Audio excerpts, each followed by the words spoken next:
এখানে আমার হান্ডি কাবাবটা রান্না করা হয়ে গেছে। তো আমি কি কি মশলা উপকরণ দিয়ে কীভাবে রান্না করলাম সম্পূর্ণটা আপনাদের সাথে শেয়ার করলাম।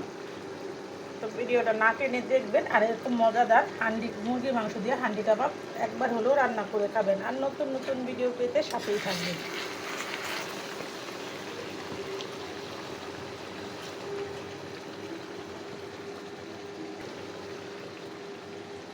ঝাল ঝাল মুরগির মাংসের কাবাব রান্না করার জন্য এখানে আমি শুধু বুকের মাংস দিচ্ছি। তো আমার ছেলে বলতেছে, মা শুধু বুকের মাংস দিচ্ছে, এটার সাথে হাড়, তো আমরা দাও, খেতে খুব মজা লাগবে। তো আমি আবার কি করলাম, এটা ফ্রিজে রেখে দিয়েছিলাম 2 ঘন্টা 2.5 ঘন্টার মতো। আমি বাকি মাংসটা আবার বাইসা পরিষ্কার করে নিয়েছি। আর মাংস পছন্দ করতো, তার জন্য আবার এগুলো আমি বাইসা পরিষ্কার করে নিয়েছি। আমি এটার সাথে দিয়ে তারপর রান্নাটা করবো। আমি এটাতে মশলা মাখানোর সময় ভিডিওটা স্কিপ হয়ে গেছে।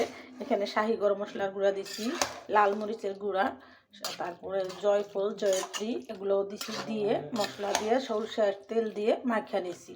আর এখানে এটা ঝাল ঝাল হইব, তার জন্য আমি একটু বেশি করে মরিচ দিছিলাম। তার জন্য আমার বলে আবার বললো যে একটু মাংস আর একটু বাড়ায় দাও, তাহলে ঝালটা একটু কম খাবেন। আর যারা ঝাল বেশি পছন্দ করেন তারা ঝাল ঝাল করে রান্না করবেন। আমি এটা সরিষার তেল দিয়ে 2-2.5 ঘন্টার বেশি মেখে রাখছি। তো আমি এখন চুলায় দিয়ে রান্না করব আর আপনাদের সাথেও শেয়ার করব। কারেন্টের চুলা তো ভয় লাগে, কখনো রান্না করি নাই। এখন আধুনিক যুগে আসা কারেন্টের চুলায়ও রান্না শুরু করে দিয়েছি।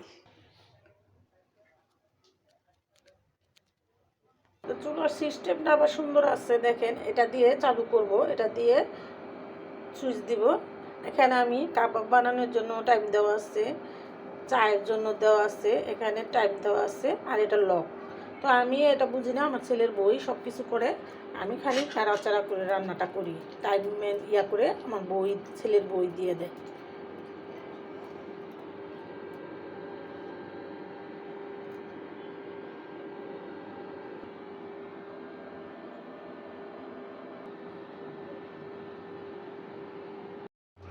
মুরগির মাংসের কাবাব আমি অল্প আঁচ দিয়ে ভাজতেছি। এটা আমি কড়াইতে করতেছি। এটা তো কারেন্টের চুলা, আমি নতুন রান্না করতেছি, আমি কখনো জানি না কীভাবে কারেন্টের চুলায় রান্না করে। তার জন্য আমার একটু রান্না করতে অসুবিধা হইতেছে। তো আমি আপনাদের সাথেও শেয়ার করতেছি। এটা দেখেন, খালি কড়াই নড়াচড়া করে। তাওয়ার মধ্যে তাওয়া নাই আমার। এই যে চুলায় রান্না করার যে হাঁড়ি পাতিল, ওগুলো আমার নাই। আমি তো আগের যুগের মানুষ, আগের জন্য রান্না বাড়া করছি, সিলভারের হাঁড়ি পাতিল দিয়ে রান্না বাড়া করছি। আমি কখনো কিন্তু কারেন্টের চুলায় রান্না করি নাই। তো আপনারা কেউ হাসেন না যে ওই যে অনেক কথা বলে না, অনেকে হাসিটা ঠাট্টা করে, টিটকিরি করে, ওগুলো করেন না। আমার ভিডিওটি আমি যেই স্থলেই করি, যেইভাবেই করি, সম্পূর্ণটা কিন্তু আপনাদের সাথে শেয়ার করি। আমার ভিডিওটা কেমন লাগে অবশ্যই কমেন্ট করে জানাবেন। আর আমি এইটার এই যে কারেন্টের চুলা কিনছি, আমার হাঁড়ি পাতিল কেনারও তো একটা সময় লাগবে। আর ওটা কীভাবে রান্না করবো সেটাও আমার শেখার সময় লাগবে। তা আমার জন্য দোয়া করবেন, আমি যেন সাফল্যের দিকে এগিয়ে দিতে পারি।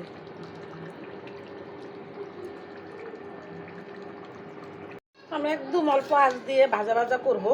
আর এটা কিন্তু প্রায় হয়েই গেছে, এখন খাওয়ার যোগ্য। তো আমি আজকে এটা মুড়ি দিয়ে খাবো। আর আমার ছেলেমেয়েরা নান রুটি আইনা খাবে। আর আমি মুড়ি দিয়ে খাবো, আর আপনাদের সাথেও শেয়ার করব। তো এটা কিন্তু ভাজা ভাজা হবে, খুব ঝাল হবে, খেতেও কিন্তু সুস্বাদু হাঁড়ি কাবাব। আপনারা একবার হলো এরকম করে রান্না করে খেয়ে দেখবেন। মুরগির মাংস তো আপনারা অনেকেই খান, সব পদেই খান, কিন্তু এরকম করে হাঁড়ি কাবাব রান্না করে খেয়ে দেখবেন, খেতে অসাধারণ স্বাদ। আর একটু পানি লাগে নাই, শুধু আমি তেল মশলা দিয়ে যে মাখাইছি সেটা দিয়েই রান্নাটা করলাম আর আপনাদের সাথে শেয়ার করলাম। ভিডিওটা না টেনে ফুল ভিডিওটা দেখবেন।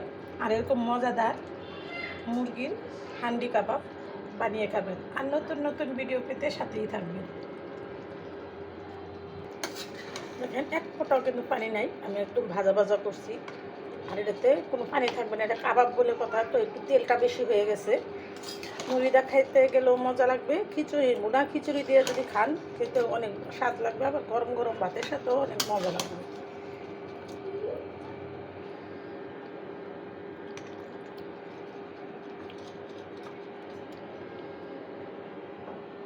হাঁড়ি কাবাব বানানো সেটা দিয়ে আর লোভ সামলাইতে পারতেছি না, আমি এখন মুড়ি খাওয়ার জন্য নিয়ে আসছি। তো আপনাদের সাথেও শেয়ার করলাম। আর ভিডিওটা বড় না করে আমি এখানে রেখে দিলাম। আসসালামু আলাইকুম। ঝাল ঝাল হয়েছে, খুব মজা হয়েছে মাংসটা।